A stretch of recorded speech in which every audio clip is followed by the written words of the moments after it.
Hello, everyone. My name is Jacob Fortin. I'm the host of this podcast, Doers Within Emerging Markets. And I just want to share my experience with using Anchor so far.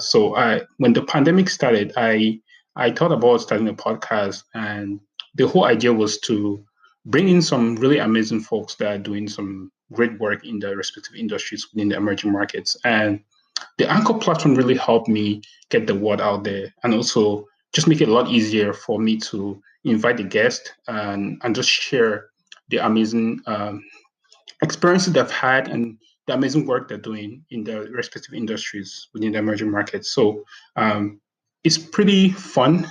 You don't even worry about the technical part of making a podcast. You actually just focus more on the content. And Anchor has done it really well for me. So I will highly encourage anybody who is trying to start a podcast to try to use.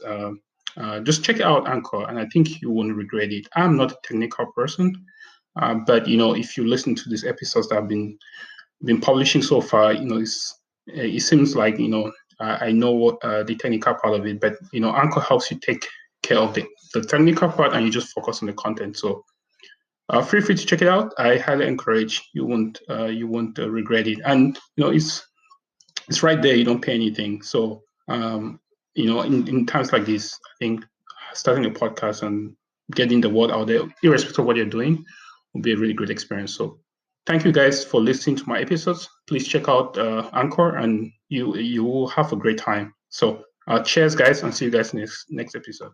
Thanks. So when I started my company, Jamani Ventures, I was really excited, and one of the things that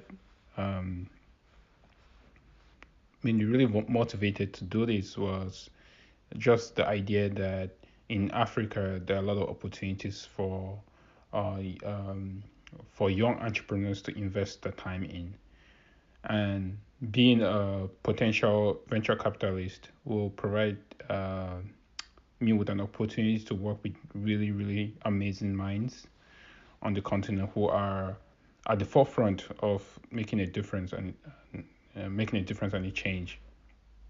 And it was very important that I had to recognize um, um, the discrepancy between what actually happens on the ground versus what I had expected in my experience from my exposure on the internet or with the folks I talked to here in the United States.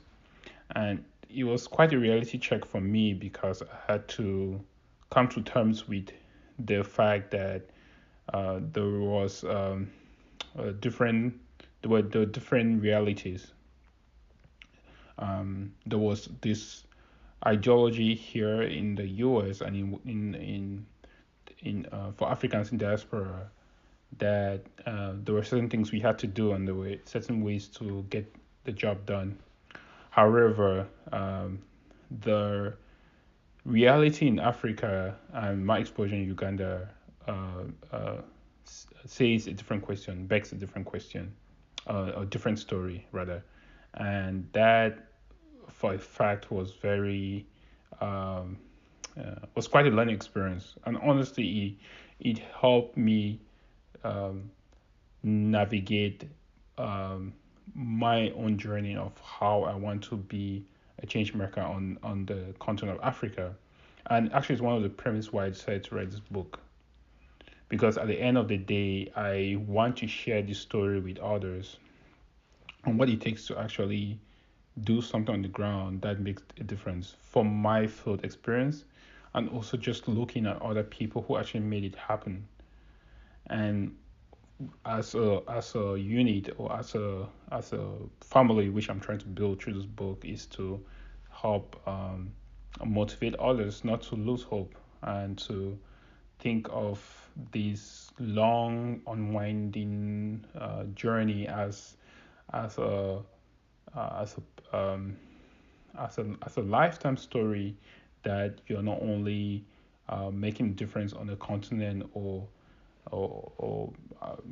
countries in emerging markets that can bring wealth and prosperity to generate for generations to come, but also as as an honor and a privilege to be one of the few who remain resilient and hopeful and actually do the investments that are necessary to entrepreneurs and all the other shareholders that can actually make a difference on the continent.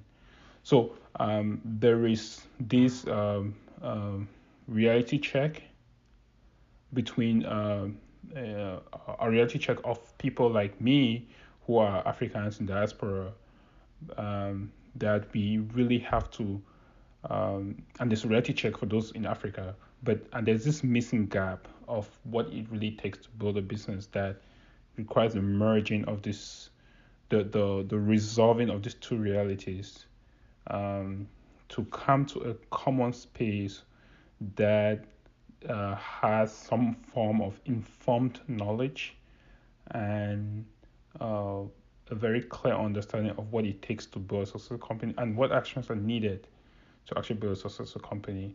So through Jamani Ventures, I have actually learned that the certain tools that are needed that are critical for success, such as understanding the missing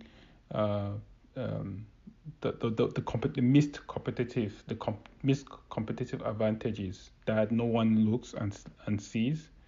And just to elaborate on that, is basically how despite inherent challenges, how can you craft a business or a product or a service that can actually leverage that as a business model to actually build something creative and innovative.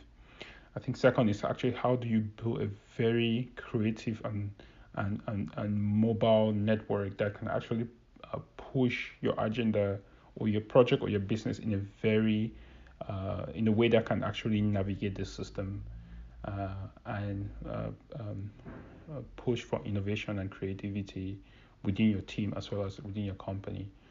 And the third is how do you integrate the local community in a way that you can actually spur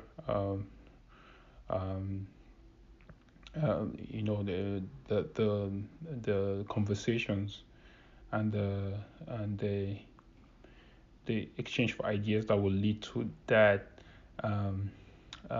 information that is critical to actually reassess the realities of those on the ground to come to a common place where there's a lot of creativity and innovations for actual change to happen and to uncover a lot of wealth and prosperity from the companies that these entrepreneurs build as well as from and also make a lot of economic change, social change, as well as return on investment for the investors that come on the ground. So it's yep.